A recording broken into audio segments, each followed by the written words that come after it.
अस्सलाम वालेकुम स्टूडेंट्स, उम्मीद करता हूँ आप खैरियत से होंगे।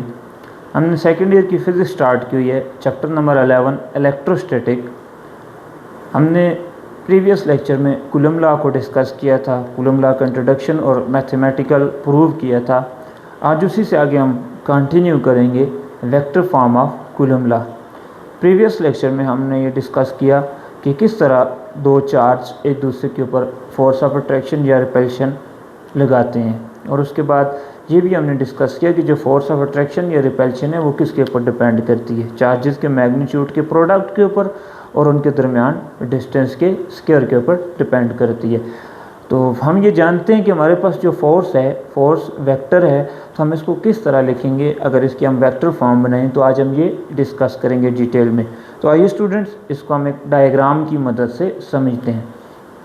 तो लेट अस कंसीडर, हमारे पास ये दो चार्ज हैं। ये जो चार्ज है ये Q1 चार्ज है, और जो यहाँ पर हमने चार्ज लिया हुआ है ये चार्ज क्या है, Q2 है। ये एक दूसरे के ऊपर फोर्स लगाएंगे, और ये दोनों कैसे फोर्स लगाएंगे, ये फोर्स ऑफ रिपल्शन एक दूसरे के ऊपर लगाएंगे।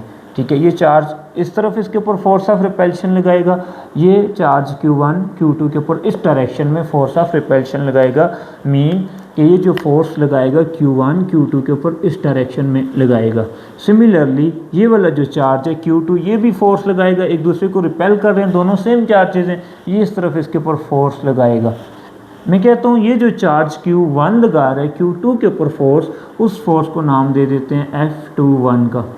ठीक है, F21 क्या है? F21 is the force exerted by charge Q1 on Q2। ये जो चार्ज Q1 इसके ऊपर फोर्स लगा रहा है इस डायरेक्शन में, साथ डायरेक्शन भी मेंशन कर दी है, इस तरफ है, ये F21 है। तो इसका मतलब अगर हम वेक्टर फॉर्म लिखें, इसका वेक्टर लिखें, इस फोर्स का पोजीशन वेक्टर R क्या होगा, पोजीशन वेक्टर R होगा, और ये इस तरफ है, इसे हम कहेंगे ये 21, ये इसका पोजीशन वेक्टर है। देखें किस तरह हम किसी भी वेक्टर का जो वेक्टर फॉर्म है वो लिखते हैं। अगर आपके पास ये फोर्स वेक्टर है तो इसको हम किस तरह लिखेंगे, उसी वेक्टर का मैग्नीट्यूड साथ उसी वेक्टर का पोजीशन, उस वेक्टर का क्या आ जाएगा, पोजीशन वेक्टर आ जाएगा। ठीक है, ये हमारे पास वेक्टर है फोर्स, ठीक है, और इसके साथ आ गया इस वेक्टर का मैग्नीट्यूड और साथ पोजीशन वेक्टर आ गया। ये जो गैप है ये रिप्रेजेंट कर रहा है पोजीशन वेक्टर के लिए। और पोजीशन वेक्टर आप फर्स्ट ईयर में पढ़ चुके हैं, किस लिए इस्तेमाल किया जाता है, किसी भी वेक्टर की पोजीशन को बताने के लिए। तो यहाँ पर इस जो F21 का पोजीशन वेक्टर है वो क्या हो जाएगा, R21। सिमिलरली ये चार्ज भी इसके ऊपर फोर्स लगाएगा, वो फोर्स क्या होगी, F12, जो कि इस डायरेक्शन में लग रही है, और इसका पोजीशन वेक्टर क्या हो जाएगा, R12 हो जाएगा। ठीक है स्टूडेंट, इस बात को फिर समझें, ये दोनों चार्ज क्या कर रहे हैं, एक दूसरे को रिपेल कर रहे हैं। ये वाला चार्ज इसको इस तरफ रिपेल कर रहा है, और ये वाला चार्ज इसको इस तरफ रिपेल कर रहा है। तो ये वाला जो चार्ज Q1 है, इसके ऊपर Q2 के ऊपर जो फोर्स लगा रहा है वो क्या है, F21। Similarly the force exerted by the charge Q2 on charge Q1 is F12। अगर ये फोर्स वेक्टर है तो इसका जो वेक्टर है उसकी डायरेक्शन बता रहा है, ये R21 इसका पोजीशन वेक्टर है, ये बता रहा है कि फोर्स इस तरफ लग रही है।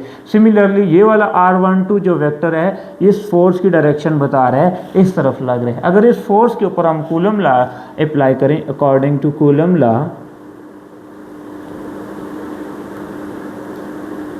कूलम्स लॉ क्या कहता है, फोर्स ऑफ अट्रैक्शन और रिपल्शन बिटवीन चार्जेस किसकी इक्वल होता है, K/Q1 Q2 divided by R²। अगर इसके लिए लिखें, इसके लिए अगर कूलम लॉ लिखें तो फोर्स क्या हो जाएगी, F21 is equal to K/Q1 Q2 divided by R², और साथ इसका पोजीशन वेक्टर क्या आ जाएगा, R21। इसे आप इक्वेशन 1 कहते हैं। ये हमने वेक्टर फॉर्म लिख ली है इस फोर्स के लिए। सिमिलरली इस फोर्स के लिए जब लिखेंगे तो वेक्टर फॉर्म क्या बन जाएगी, similarly force F12 is equal to K Q1 Q2 divided by R², और साथ इसका पोजीशन वेक्टर क्या आ जाएगा, R1 2 आ जाएगा। This is our equation number 2। ठीक हो गया। देखें यहाँ पर एक चीज़ स्टूडेंट माइंड में रखें, ये पोजीशन वेक्टर है, इसका इस तरफ जो फोर्स लग रही है ये इसका पोजीशन वेक्टर है, इस तरफ जो फोर्स लग रही है, तो ये दोनों equal amount of force exert कर रहे हैं और अभी हम प्रूव करके भी देंगे। और ये क्वेश्चन भी पिछले लेक्चर में मैंने आपसे पूछा था, तो बताएं कौन सा चार्ज कम मैग्नीट्यूड वाला ज़्यादा फोर्स लगाएगा या जो ज़्यादा मैग्नीट्यूड वाला है उससे फोर्स ज़्यादा होगी। तो हम यहाँ पर ये भी प्रूव करेंगे दोनों चार्जेस फोर्स किस तरह लगा रहे हैं, बराबर लगा रहे हैं, इक्वल अमाउंट में। तो फिर मैं यहाँ से कह सकता हूँ जो पोजीशन वेक्टर है, पोजीशन वेक्टर R12 ये किसकी इक्वल हो जाएगा, R21 की। ये दोनों एक दूसरे की इक्वल होंगे, सेम अमाउंट में फोर्स लग रही है, ये इस तरफ लग रही है, ये इस तरफ लग रही है। तो क्या ये दोनों वेक्टर अगर इस तरह फॉर्म में लिख दूँ इक्वल है, किसी वेक्टर का इक्वल होने के लिए मस्ट है उसका मैग्नीट्यूड सेम हो। तो मैंने कह दिया ये दोनों क्या कर रहे हैं, इक्वल अमाउंट ऑफ फोर्स लगा रहे हैं। और दूसरी बात है उनकी डायरेक्शन भी सेम हो। क्या इनकी डायरेक्शन सेम है, ये इस तरफ फोर्स लग रही है, ये इस तरफ लग रही है, तो यहाँ इसके साथ क्या आ जाएगा, माइनस आ जाएगा। ये नेगेटिव साइन शो कर रहा है कि जो फोर्स है वो कौन सी डायरेक्शन में लग रही है, अपोजिट डायरेक्शन में लग रही है। तो अब हम क्या कर सकते हैं, यहाँ पर देखें R12 is equal to minus R21 आ गया। तो अगर मैं ये वाली वैल्यू यहाँ इस इक्वेशन में पुट कर दूँ, जो R12 है यहाँ भी R12 उसकी जगह मैं ये पुट कर दूँ माइनस R21, तो ये इक्वेशन क्या बन जाएगी, इस तरह लिखते हैं, put R12 is equal to minus R21 in equation number 2। तो इक्वेशन 2 में वैल्यू पुट कर दें स्टूडेंट। इक्वेशन 2 क्या है, F12 is equal to KQ1 Q2 divided by R²। यहाँ पर R12 की जगह मैं क्या पुट कर सकता हूँ, multiply by minus R21, minus को बाहर लिख लें।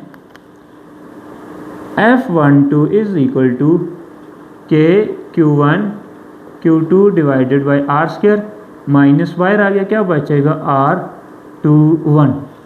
स्टूडेंट्स अब इस इक्वेशन को समझना है, KQ1 Q2 divided by R² साथ पोजीशन वेक्टर R21 आ गया। ये वाली जो इक्वेशन है सारी ये माइनस से आगे ये वाली, तो ये तो इसकी इक्वल है KQ1 Q2 divided by R² R21। तो इसका मतलब इसकी जगह मैं क्या लिख सकता हूँ, F21 लिख सकता हूँ। फिर समझें, ये देखें KQ1 Q2 divided by R² साथ इसका पोजीशन वेक्टर R21 है। तो सिमिलरली यही फॉर्म यहाँ पर बन रही है। इसका मतलब इसकी जगह मैं क्या लिख सकता हूँ, F21। यहाँ पर फोर्स आ गई है F12 इज इक्वल टू, इसकी जगह क्या आ जाएगा, ये माइनस, इसी तरह इसकी जगह आ जाएगा F21 ये वाली फोर्स। ये इक्वेशन इसके इक्वल है, तो इसकी जगह आप F21 लिखते हैं। स्टूडेंट यहाँ से हमने ये प्रूव कर दिया है, बहुत ही इंपॉर्टेंट कंक्लूजन, यहाँ से हमने ये प्रूव कर दिया है, इन्स प्रूव दैट कि हमारे पास जो दोनों चार्जेस हैं वो इक्वल अमाउंट ऑफ फोर्स लगा रहे हैं। जितनी आपके पास फोर्स F12 है उतनी ही आपके पास कितनी है, F21 है। दोनों चार्जेस इक्वल अमाउंट में फोर्स लगा रहे हैं। इसका मतलब ये है कि दोनों चार्जेस फोर्स इक्वल अमाउंट में लगा रहे हैं, बट दोनों की डायरेक्शन क्या है, अपोजिट है। अपोजिट डायरेक्शन में एक दूसरे के ऊपर ये फोर्स एग्जर्ट कर रहे हैं और इक्वल लगा रहे हैं। यहाँ पर हम ये नहीं कह सकते कि अगर हमारे पास चार्ज बड़ा हो जाए तो फोर्स क्या हो जाएगी, ज़्यादा हो जाएगी, नहीं। इसको देखें, इस तरह समझें, according to Newton second law of motion F is equal to ma। ठीक है, अगर हम फोर्स कांस्टेंट रखें तो हमने ये पढ़ा हुआ है कि acceleration is inversely proportional to mass. ठीक है, फोर्स अगर कांस्टेंट हो, इसको एक मिसाल से समझें। अगर मैं आपको कहूँ इन दोनों के ऊपर 10 न्यूटन फोर्स लगानी है, एक ये मैस है एक ये वाला मैस है, तो ऑब्वियसली बात है ये वाला मैस आपके पास क्या है, ज़्यादा है, ये वाला छोटा है। इक्वल अमाउंट की फोर्स लगाएं, दोनों के ऊपर 20 न्यूटन फोर्स लगाएं, इसके ऊपर भी और इसके ऊपर भी। आप इसे मैं कहता हूँ हाथ से ऐसे 20 न्यूटन फोर्स लगाएं, तो बताएं ज़्यादा एक्सेलरेशन किस में होगा, तो आप कहेंगे सर इसमें एक्सेलरेशन क्या है, ज़्यादा होगा। क्यों इसमें एक्सेलरेशन ज़्यादा होगा, आप कहेंगे सर इस लॉ के मुताबिक जिसका मैस कम होगा उसमें एक्सेलरेशन ज़्यादा हो जाएगा, और इसका मैस क्या है, ज़्यादा है, तो इसका एक्सेलरेशन क्या हो जाएगा, कम हो जाएगा। तो सर ये वाली चार्ज पे हम कैसे अप्लाई करें, ये सिमिलरली ये बात है, अगर हम यहाँ पर 2 चार्ज ले लें, इसका मैग्नीट्यूड कम है और ये वाला थोड़े बड़े मैग्नीट्यूड का ले लें, ये क्या करेगा, इसके ऊपर जो फोर्स है दोनों एक दूसरे के ऊपर सेम फोर्स लगाएंगे। फ़र्क ये आएगा कि ये वाला चार्ज क्या करेगा, इसके अफेक्ट की वजह से मूव कर जाएगा और ये वाला भी उतनी फोर्स लगाएगा, लेकिन इसका मैथ ज़्यादा होने की वजह से इस मार्कर की तरह ज़्यादा दूर नहीं जाएगा। बात सिंपल सी है, ठीक है। यहाँ पर इसका हरगिज़ मतलब नहीं है कि अगर आप चार्ज बड़ा कर दें तो उसकी वो ज़्यादा फोर्स लगाएगा और ये वाला कम लगाएगा, नहीं, दोनों इक्वल अमाउंट ऑफ फोर्स लगाएंगे, ठीक है। ये बात माइंड में रखनी है। और यहाँ पर ये भी एक और बात माइंड में रख लें। देखें, एक बंदा है ज़ोर से ऐसे किसी को दफड़ मारता है, ठीक है, तो वो क्या करेगा, वो उसको जाके लगेगा, वो गिरेगा। कोई पहलवान नहीं हो मुझ जैसे पतले से बंदे को ऐसे ज़ोर दे के दफड़ मारे तो मैं गिरूंगा, लेकिन रिएक्टेंट में भी उसके ऊपर उतनी फोर्स लगेगी, उससे उतना ही दर्द फील होगा जब वो दफड़ मारेगा, ठीक है। तो फोर्स जो रिएक्टेंट फोर्स है वो भी उतनी होगी। सिमिलरली यहाँ पर न्यूटन का थर्ड लॉ भी लग रहा है, ठीक है, दोनों फोर्सेस लग रही हैं, हर एक्शन का रिएक्शन भी होता है, ये भी माइंड में रखना है। ये दोनों फोर्सेस लगाएंगे और इक्वल अमाउंट में फोर्सेस लगाएंगे। फ़र्क इतना आएगा कि एक चार्ज जो है वो मूव कर जाएगा और दूसरा अपना मैस ज़्यादा होने की वजह से वो मूव नहीं करेगा। फ़र्क इतना सही है, स्टूडेंट माइंड में रखना है। तो यहाँ से आपको उम्मीद करता हूँ इस चीज़ की, इस कंसेप्ट की जो है ना क्लियर हो गया होगा, समझ भी आ गई होगी कि दोनों चार्जेस क्या करते हैं, इक्वल अमाउंट ऑफ फोर्स लगाते हैं। अब आपके माइंड में एक और सवाल आ रहा होगा, सर आपने दोनों पॉजिटिव चार्ज लिए हैं, ये अगर हम वेक्टर फॉर्म लिखें नेगेटिव चार्ज की लिख सकते हैं? जी लिख सकते हैं ना। ये एक नेगेटिव चार्ज ले लें, ये वाला एक पॉजिटिव चार्ज ले लें, ठीक है।